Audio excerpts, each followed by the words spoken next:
Hello friends, कैसे हैं आप सभी लोग। मेरा नाम है आशीष जोशी और आज के लेक्चर में हम बात करेंगे रेडियो फार्मास्यूटिकल्स के बारे में। थोड़ा सा वीडियो बनाने मुझे लेट हो गया, उसके लिए मैं माफ़ी चाहूँगा क्योंकि मैं थोड़ा सा बिज़ी था और बीच में थोड़ा तबीयत भी नासाज हो गई थी मेरी। खैर, पिछली वीडियो तक, अब देखिए मैंने क्या बोला, पिछली वीडियो तक हम 4 यूनिट अच्छे से कवर कर चुके हैं।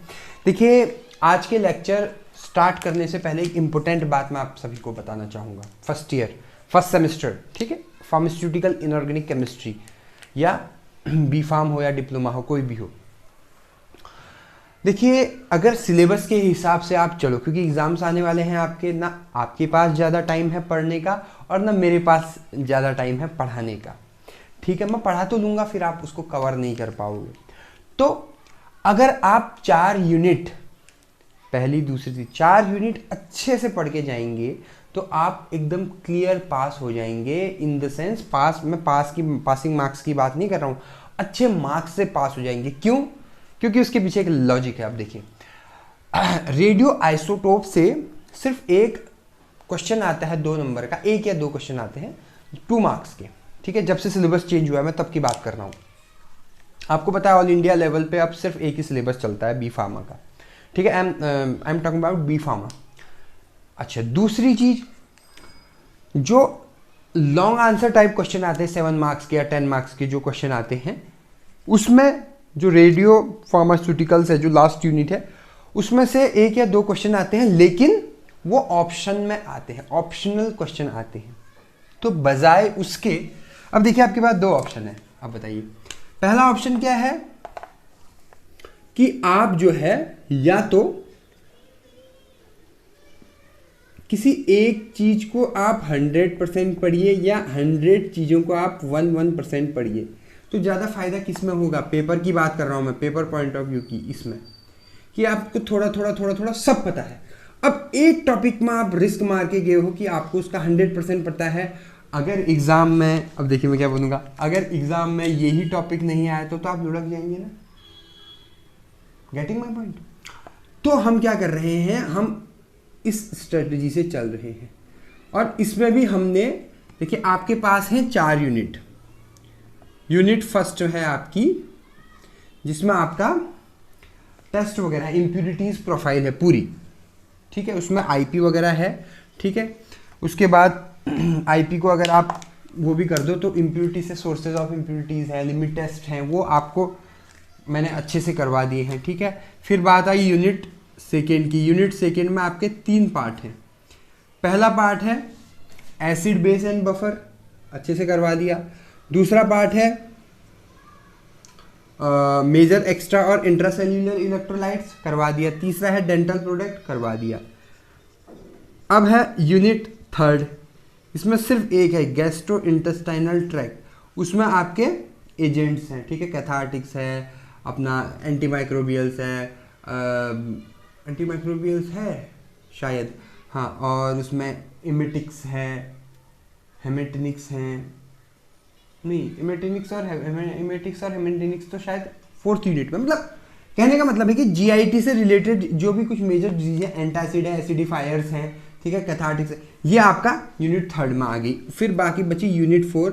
यूनिट 4 पूरी मिसलेनियस है, मतलब अलग अलग टॉपिक से पूछा गया है, जिसमें आपका एस्ट्रिंजेंट हो गया, आपका मतलब बहुत सारे एजेंट हैं, ज़्यादा बड़ी यूनिट नहीं है ये। और अब हम बात कर रहे हैं, आज हम पढ़ रहे हैं यूनिट 5, ठीक है, जो है रेडियो फार्मास्यूटिकल्स। ठीक है, अब जो 5वीं यूनिट है रेडियो फार्मास्यूटिकल्स की, इसमें जो है इसके बारे में आईपी में कहीं भी मेंशन नहीं है, आईपी में नहीं दिया। ये बीपी और यूएसपी के हिसाब से एक्ट करता है, काम करता है। ठीक है, अब बेसिकली इसमें होता क्या है, अब ध्यान से समझिएगा। सबसे पहले हम बात करते हैं रेडियो फार्मास्यूटिकल्स। ये होता क्या है असल में, रेडियो फार्मास्यूटिकल्स? अब देखिए मैंने क्या बोल दिया। अब इसको जानने से पहले एक एग्जांपल लेते हैं। ये एक बाल्टी है, अब ध्यान से समझिएगा। इसमें यहाँ तक पानी भरा हुआ है, ठीक है। ये दूसरी बाल्टी है,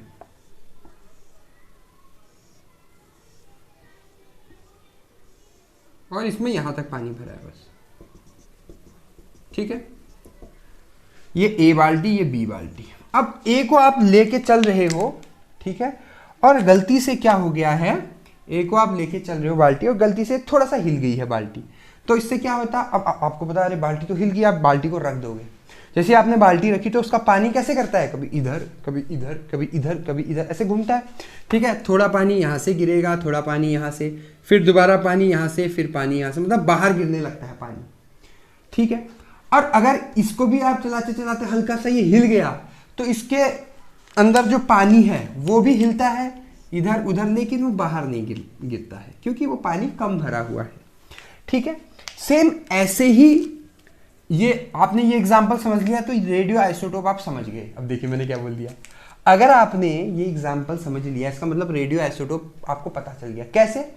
रेडियो आइसोटोप्स भी वो कंपाउंड्स होते हैं जो हाईली अनस्टेबल होते हैं, स्टेबल नहीं रहते, ठीक है। और उस चक्कर में क्या होता है, ये अपने रेडिएशंस को क्योंकि क्या है, रेडियो फार्मास्यूटिकल्स जो रेडिएशंस हैं या जो जिसे हम बोल सकते हैं रेज हैं, किरणें हैं। अब देखिए हिंदी, रेज या किरणें, उनको क्या करता है, इमिट करता है मतलब फेंकता है। तो उसे बोलते हैं, उन कंपाउंड्स को बोलते हैं उस साइंस की वो ब्रांच जिसमें हम इस स्पेसिफिक चैप्टर की इस स्पेसिफिक फिनोमेना की स्टडी करते हैं, उस सब्जेक्ट को बोलते हैं रेडियो फार्मास्यूटिकल्स, ठीक है। और वो रेडिएशंस फार्मास्यूटिकल्स में किसी प्रकार हमें हेल्प करती है तो उसको हम बोलते हैं रेडियो फार्मास्यूटिकल्स, ठीक है। रेडियो फार्मास्यूटिकल्स, देखिए दो टर्म्स हैं, एक है रेडियो एक्टिविटी और दूसरी है, पहली है रेडियो एक्टिविटी, दूसरी रेडियो फार्मास्यूटिकल्स। रेडियो एक्टिविटी मतलब जैसे कोई ये कंपाउंड है, ठीक है। देखिए अब ये क्या कर रहा है, हाईली अनस्टेबल है, बिल्कुल अनस्टेबल कंपाउंड है ये, ठीक है। अब इससे क्या हो रहा है, रेडिएशंस निकल रही है, खाट रेडिएशंस निकल रही है। और ये क्या है, हाईली अनस्टेबल है इसलिए रेडिएशंस निकल रही है। और ये जो रेडिएशन निकली X Y Z A B C D क ख ग घ, ये जो रेडिएशंस हैं, ये जो निकल रही हैं, जो भी रेडिएशंस हैं, ठीक है, इन रेडिएशंस की हेल्प से हम फार्मेसी में कुछ इनोवेशन कर सकते हैं, फार्मास्यूटिकल्स में ये हेल्पफुल होते हैं ये रेज। तो उस सब्जेक्ट की स्टडी को बोलते हैं रेडियो फार्मास्यूटिकल्स। आई होप आपको समझ में आया होगा। दूसरी बात कि जो बेसिकली क ख ग ए बी सी डी तो मैंने ऐसे लिख दिया, बेसिकली इसमें से 3 रेज निकलती हैं जो मोस्ट इंपॉर्टेंट है, वो है अल्फा बीटा और गामा। अल्फा बीटा और गामा रेडिएशंस, ठीक है। तो हम 1 बाय 1 जो है इसको पढ़ेंगे। मैं ज़्यादा डीपली नहीं पढ़ा रहा हूँ, मैंने पहले भी बता दिया आपको, मैं आपको ओवरव्यू दे रहा हूँ सिर्फ। क्यों? क्योंकि मैं नहीं चाहता कि आप इसमें पूरा टाइम खराब कर दें, ठीक है। इसको पढ़ने का आपके पास बहुत टाइम है, आगे चल के आप कभी भी इसे पढ़ लेंगे, कोई इतना बड़ा वो नहीं है। लेकिन मैं चाहता हूँ कि आप जो है एग्ज़ाम अच्छे से हो जाए आपका। पहला है अल्फा, दूसरा है बीटा, तीसरा है गामा।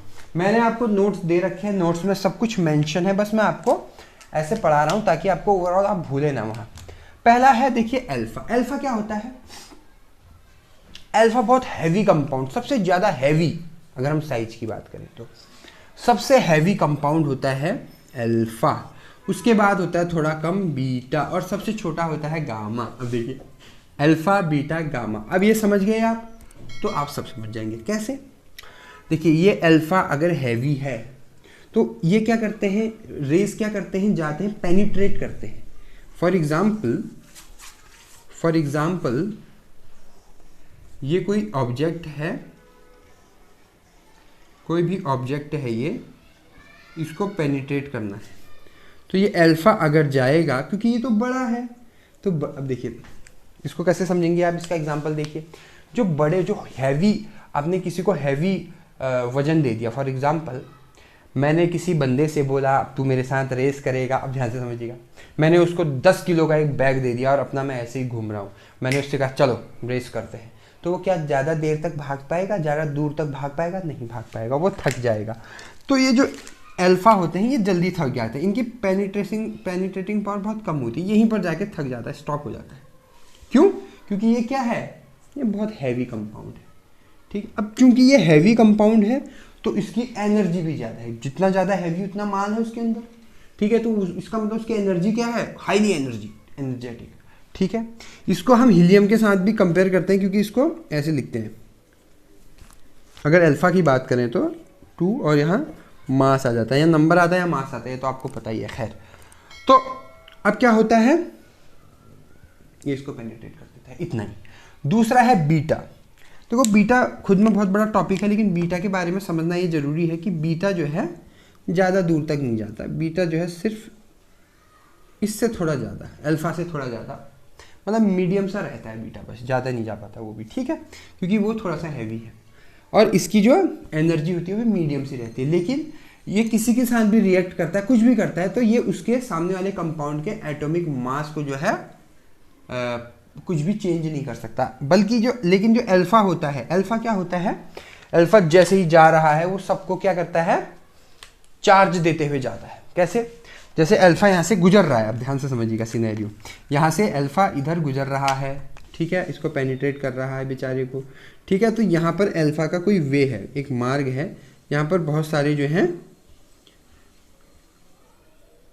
मॉलिक्यूल्स हैं, तो अल्फा आएगा, इसको फेंक देगा बाहर, तो इसको फेंक देगा मतलब इसको हटा देगा, तो यहाँ पर क्या आ जाएगा, इसको मतलब दे दिया उसने किसी को, तो यहाँ पर क्या आ जाएगा, प्लस आ जाएगा। इसको चार्ज दे देगा, कहीं पर माइनस आ जाएगा, किसी को बाहर कर देगा, तो ये प्लस माइनस चार्ज देते हुए जाता है, मतलब ये सबको आयन में कन्वर्ट करता हुआ जाता है मॉलिक्यूल्स को। ठीक है, अब बीटा ऐसा कुछ नहीं करता। तीसरा है गामा। गामा क्या करता है, गामा चूंकि छोटा सा है और गामा में ना कोई चार्ज होता है ना कोई उसका खुद का कुछ नहीं होता गामा, तो गामा बहुत छोटा भी होता है, तो गामा की जो पेनिट्रेटिंग पावर है वो है सारा वाली है, वो तो सीधे पेनिट्रेट कर देता है, एकदम पेनिट्रेट कर देता है। अब आपने देखा होगा जब परमाणु हमला कहीं होता है तो सबसे पहले जो है तो 1-2 दिन बाद या 24 या 30-40 घंटे बाद जो है जो सबसे पहले रेज जो निकलती है वो गामा रेज ही निकलती है। वो क्या करती है, पेनिट्रेट कर जाती है, हर जगह जाके पेनिट्रेट कर जाती है, खाने में जाएगी उसको रेडिएशन प्रोवाइड कर देगी, सब कुछ जाके पेनिट्रेट करने लग जाती है। तो ये है अल्फा बीटा और गामा की सिंपल कहानी। इसका एनर्जी क्या है, सबसे ज़्यादा हाईएस्ट एनर्जी है इसमें। अगर इसमें सबसे ज़्यादा हाईएस्ट एनर्जी है, इसमें सबसे लो एनर्जी है क्योंकि छोटा है, लेकिन इसकी पेनिट्रेटिंग पावर सबसे कम है और इसकी पेनिट्रेटिंग पावर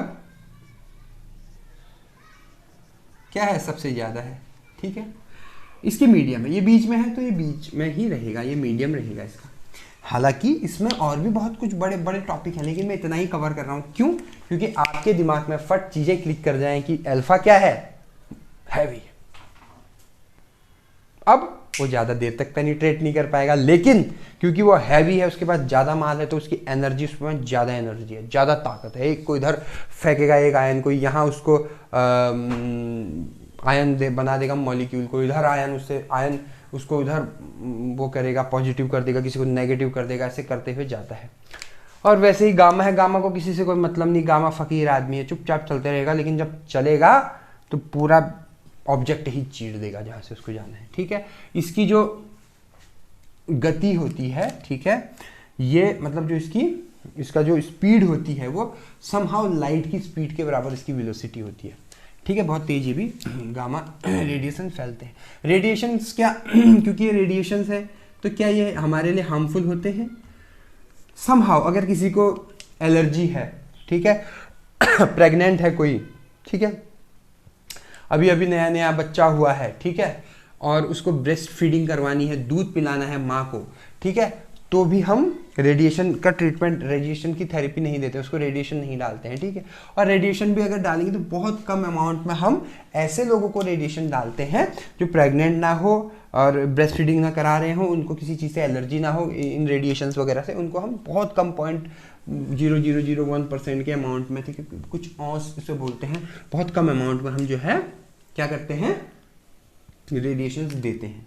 ठीक है, तो ये है आपका अल्फा, बीटा और गामा रेडिएशंस। ठीक है,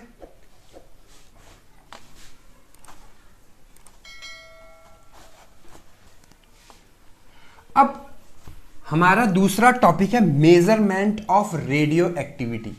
ठीक है, इंपॉर्टेंट टॉपिक है मेजरमेंट ऑफ रेडियो एक्टिविटी। अब ध्यान से समझिएगा, क्योंकि ये टॉपिक बहुत बड़ा है, उसमें पूरी फिजिक्स अप्लाई हो रही है। ठीक है, इसलिए मैं इसको कवर नहीं कर रहा हूँ डीपली, लेकिन मैं इसके बारे में आपको बता देता हूँ। हालांकि घबराने वाली कोई बात नहीं है, मैंने इसके पूरे नोट्स जो है प्रॉपर डायग्राम से खुद हाथ से लिख के, अब देखिए पूरी मेहनत से मैंने नीचे डिस्क्रिप्शन बॉक्स में सबसे ऊपर आपको ये नोट्स मिल जाएंगे। ठीक है, फ्री लेक्चर नोट्स हैं, हैंड रिटन नोट्स हैं मेरे, तो उससे आप देखोगे, पढ़ोगे तो आपको एक ही बार में सारा क्लियर हो जाएगा। ठीक है, मैंने बहुत सारी बुक से कंपाइल करके ये लिखा हुआ है। ठीक है, इसके बारे में बताने लग गया तो 2 घंटे की वो वीडियो बन जाएगी, इसलिए मैं इतना ज़्यादा, मैं चाहता नहीं हूँ कि, मैं सच बताऊँ, मैं चाहता नहीं हूँ कि आप मेरी वीडियो को बहुत देर तक देखें। सीरियसली मैं बताऊँ, अब तो मुझे ऐसा कुछ लालच नहीं है कि मुझे व्यूज़ चाहिए, मुझे सब्सक्राइबर चाहिए। मेरे को मेन ये है कि आप लोग अभी जो प्रीशियस टाइम है आपका, उसका यूटिलाइज करो। जितना मेन इंपॉर्टेंट है मैं उतना ही बताऊंगा, जितना मतलब आपको एक ओवरऑल दे दूं, क्योंकि बाकी आप समझदार हो, आप खट कर दोगे। ठीक है, जब आपने 4 यूनिट कर ली इतने अच्छे से, ठीक है, तो ये 5 यूनिट कौन सी बड़ी बात है। ठीक है, और ज़्यादा डीपली नहीं पढ़ना, मोटा मोटा पेपर, अभी पेपर पॉइंट ऑफ व्यू की बात कर रहा हूँ मैं। खैर, इसमें बेसिकली क्या है, देखिए मेजरमेंट ऑफ रेडियो एक्टिविटी, मतलब जो भी रेडियो एक्टिविटी है, रेडियो एक्टिविटी क्या है, ये कोई मॉलिक्यूल्स है, इससे क्या है, ये हाईली अनस्टेबल है, इससे रेडिएशंस निकल गए, उन्होंने अपना फर्दर एक्ट किया, यही जो हो रहा है ये सब, यही तो रेडियो एक्टिविटी है। इसके साथ इससे जो भी कोई इंक्रीज हो रहा है, कुछ डिक्रीज हो रहा है, कुछ इक्वल हो रहा है, जो भी कुछ हो रहा है, ठीक है, कुछ भी हो रहा है XYZ, ठीक है, ये सारी एक्टिविटी है रेडियो एक्टिविटी। अब इसको कैसे पता लगेगा, अब ध्यान से समझिएगा, कैसे पता लगेगा, उसका हम मेजरमेंट करेंगे, मेजर करेंगे कि यहाँ क्या हुआ, अच्छा यहाँ क्या हुआ, ओके यहाँ क्या हुआ, यहाँ क्या, ऐसे करके आप पता लगाओगे, मेजर करोगे उसे। जैसे हम जाते हैं कहीं, ठीक है, वो पूछता है भाई जीन्स लेनी है, हम गए जीन्स की दुकान में, उसने कहा भाई कितना है मेजरमेंट आपका, क्या है आपकी कमर का साइज, पता ही नहीं है भाई साइज क्या है, तो क्या करता है इलास्टिक वो लाता है, इंच जो भी कहते हैं उसको करके मेज़र करता है, देखता है, फिर वो देखता है अच्छा 35 है, 34 है, उसके बाद फिर हमें देता है। तो उससे क्या, उसने मेजरमेंट किया है, मेजरमेंट मतलब एक अंदाजा कि अच्छा ये हो रहा है। अब ये मेजरमेंट करने के लिए कुछ ऑपरेटर्स की, कुछ equipment, operators is the wrong word, the actual word is equipment, कुछ इक्विपमेंट की नीड होगी, आवश्यकता होगी, ज़रूरत होगी इसके लिए। तो वो जो कौन कौन से इंस्ट्रूमेंट हैं उसके बारे में जो है हम इसमें पढ़ रहे हैं। ठीक है, जो कुछ भी है मैंने नीचे डिस्क्रिप्शन बॉक्स में इसके नोट्स दे रखे हैं, आप इसको वहाँ से आसानी से इजीली जो है पढ़ सकते हैं। ठीक है, 1 या 2 बार भी आप रीड करोगे तो आपके समझ में आ जाएगा। ये हो गया मेजरमेंट ऑफ रेडियो एक्टिविटी। अब एक टॉपिक आपका है इंपॉर्टेंट, आइसोटोप। ये थोड़ा इंपॉर्टेंट टॉपिक है, ये 2 नंबर में भी आ जाता है। आइसोटोप देखो क्या होते हैं, आइसोटोप और रेडियो आइसोटोप 2 अलग अलग चीजें हैं। ठीक है, देखिए पहले आइसोटोप समझते हैं। आइसोटोप वो होते हैं जिनके मॉलिक्यूलर नंबर तो इक्वल होता है, लेकिन उनका मॉलिक्यूलर वेट जो है, मास जो है, वो अलग अलग होता है। ठीक है, आपने पढ़े होंगे आइसोटोप, जैसे हाइड्रोजन के आपने ज़्यादातर पढ़े होंगे 1H1, 1H2, 1H3, ठीक है, इनके नाम भी होते हैं। अब इसमें क्या है 111, ये क्या है, इसको क्या बोलते हैं, मॉलिक्यूलर नंबर। अब देखिए ये क्या है, वेट। अलग अलग, मास, मतलब मास भी बोल सकते हैं इसको। ठीक है, मास अलग अलग है 1 2 3, लेकिन ये क्या है, सेम है नीचे वाले। तो ये क्या है, हाइड्रोजन के 3 आइसोटोप है। अब जैसे आपके उसमें है आयोडाइड, सोडियम आयोडाइड 1I131, ये 131 क्या है, इसका आइसोटोप है, 131वां आइसोटोप है, ऐसा कुछ है। ठीक है, तो इनको क्या बोलते हैं हम, आइसोटोप। अब अगर ये आइसोटोप समहाउ रेडिएशन इमिट कर रेडिएशन देते हैं तो उसे बोलते हैं radio isotope. Every isotope is not radio isotope. Her isotope radio isotope नहीं है। रेडियो आइसोटोप अलग हैं और आइसोटोप अलग है। ठीक है, अब आइसोटोप की अगर मैं बात करूं, ये दो टाइप के होते हैं। एक होता है स्टेबल, एक होता है रेडियो एक्टिव। अब ध्यान से समझिएगा, स्टेबल मतलब स्टेबल, बढ़िया बैठा है आराम से, बिल्कुल शांत, एकदम बढ़िया से, एकदम शांत होकर स्टेबल बैठा हुआ है, कोई चीज की कमी नहीं है। रेडियो एक्टिव मतलब बहुत अनस्टेबल है, बहुत अनस्टेबल है, रेडिएशन दे रहा है, कभी अल्फा दे रहा है, कभी बीटा दे रहा है, कभी गामा दे रहा है, बहुत ज्यादा अनस्टेबल है। और तब तक देते रह रहा है, तब तक इमिट कर रहा है, दे रहा है मतलब इमिट कर रहा है, लैंग्वेज नोट्स में। ठीक है, तब तक इमिट कर रहा है रेडिएशंस को, जब तक जो है ये क्या हो जा रहा है, स्टेबल नहीं हो जा रहा है। अब ध्यान से समझिएगा, अब देखिए मैंने क्या बोल दिया। आइसोटोप क्या होता है, रिवाइज करो। यस, आइसोटोप क्या होते हैं, वो जिनके मॉलिक्यूलर नंबर सेम होते हैं नंबर और मास अलग अलग होते हैं, आइसोटोप हो गए। जैसे हाइड्रोजन के 3 आइसोटोप होते हैं। ठीक है, दो टाइप के होते हैं, स्टेबल और रेडियो एक्टिव। स्टेबल क्या होते हैं, जो शांत होते हैं, बस जिनको कोई दरकार नहीं है। ठीक है, और रेडियो एक्टिव क्या होते हैं, जो अनस्टेबल होते रहते हैं, कभी अल्फा, कभी बीटा, कभी गामा, बहुत हाईली एक्टिव, हाईली अनस्टेबल। ठीक है, जो जितना ज्यादा अनस्टेबल होता है उतना ज्यादा एक्टिव होता है। ठीक है, तब तक इमिट करते रहते हैं रेडिएशंस को, जब तक ये क्या हो जाए, स्टेबल ना हो जाए। तो ये हो गया आपका रेडियो, ये हो गया आपका आइसोटोप के क्लासिफिकेशन टाइप्स। अब रेडियो आइसोटोप क्या होते हैं, वही जो रेडिएशन देते हैं और वो हेल्पफुल होती है हमारे लिए, फार्मेसी के लिए, रेडियो आइसोटोप्स। ठीक है, रेडियो आइसोटोप भी दो टाइप के होते हैं। ठीक है, नेचुरल अकरिंग और आर्टिफिशियल। नेचुरल अकरिंग मतलब जो नेचुरली पाए जाते हैं। लिख लूं क्या, लिख देता हूं, चलो। रेडियो आइसोटोप, ठीक है, दो टाइप के होते हैं। ठीक है, दो टाइप के होते हैं। पहला होता है नेचुरली अकरिंग और दूसरा होता है आर्टिफिशियल। ठीक है, नेचुरल अकरिंग मतलब जो नेचुरली अकरिंग मतलब जो नेचुरल ही होता है, नेचर में पहले से प्रेजेंट है। आर्टिफिशियल जो बनाया जाता है, हम जो बनाते हैं। ठीक है, यह है इसके दो क्लासिफिकेशन। ठीक है, तो आज के लेक्चर को इतना ही रखते हैं। ठीक है, अभी बहुत बड़ा लेक्चर हो जाएगा। ठीक है, एक बार मैं रिवाइज कर देता हूँ क्विक। हमने आज क्या पढ़ा, हमने बेसिकली आज पढ़ा रेडियो फार्मास्यूटिकल्स क्या होते हैं। क्या होते हैं रेडियो फार्मास्यूटिकल्स, जो साइंस की वो ब्रांच जिसमें हम ऐसे रेडिएशंस के बारे में पढ़ते हैं जो हेल्पफुल होते हैं हमारी फार्मेसी के लिए। ठीक है, ये हो गया रेडियो आइसोटोप। उसके बाद हम दूसरा पढ़ेंगे कि रेडिएशंस क्या होती है। रेडिएशंस वो होती हैं जब कोई अनस्टेबल मॉलिक्यूल है, वो क्या करता है, अल्फा बीटा गामा रेडिएशन को इमिट करता है। ठीक है, समझ गए। अल्फा गामा कोई मॉलिक्यूल, ठीक है, बहुत ज्यादा हाईली अनस्टेबल है। ठीक है, वो क्या कर रहा है, अल्फा बीटा गामा इनको इमिट कर रहा है, तो उसे बोलते हैं हम रेडिएशंस। और वो रेडिएशन हमारे लिए हेल्प होती है, तो उसे हेल्प करती है, तो उसे बोलते हैं रेडियो फार्मास्यूटिकल्स, उसकी स्टडी को। ठीक है, ये हमने पढ़ा। उसके बाद हमने क्या पढ़ा, हमने पढ़ा कि जो रेडिएशंस निकलती हैं वो कितने टाइप की होती है, 3 टाइप की बेसिकली, और भी निकलती है, लेकिन मेजर जो होती है अल्फा बीटा गामा। अल्फा क्या होती है, बहुत ही क्या होती है, हैवी होती है, इसलिए इनकी पेनिट्रेशन पावर क्या होती है, वो बहुत कम होती है, क्योंकि जो जितना हैवी होगा वो उतना कम पेनिट्रेट कर पाएगा। जो सर बीटा होती है, बीटा नॉर्मल होती है। बीटा की भी 2 टाइप्स होते हैं। ठीक है, वो मैं अभी कवर नहीं कर रहा हूँ। तीसरा है गामा। गामा क्या होता है, स्मॉल साइज होता है और वो बहुत तेज, लाइट की जो वेलोसिटी होती है उसके जितनी उसकी लगभग स्पीड होती है, एग्जैक्ट तो नहीं, लगभग। ठीक है, समहाउ, तो वो क्या करता है, उसकी पेनिट्रेटिंग पावर जो बहुत तेज होती है। ठीक है, तो ये हो गया आपका गामा, ये पढ़ लिया था हमने। उसके बाद फिर हमने पढ़ा मेजरमेंट ऑफ रेडियो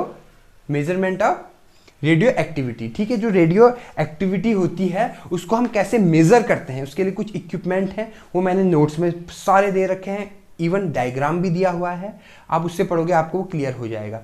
ठीक है, उसके बाद फिर हमने पढ़ा आइसोटोप। ठीक है, आइसोटोप क्या होते हैं, जिनका जो मॉलिक्यूल नंबर होता है सेम होता है लेकिन मास डिफरेंट होता है। ठीक है, 2 टाइप के होते हैं, कौन कौन से, स्टेबल और एक होता है स्टेबल, जो स्टेबल रहता है, और दूसरा रेडियो एक्टिव, जो बहुत ज़्यादा रेडियो एक्टिव है। फिर रेडियो एक्टिव भी दो टाइप के होते हैं, कौन कौन से?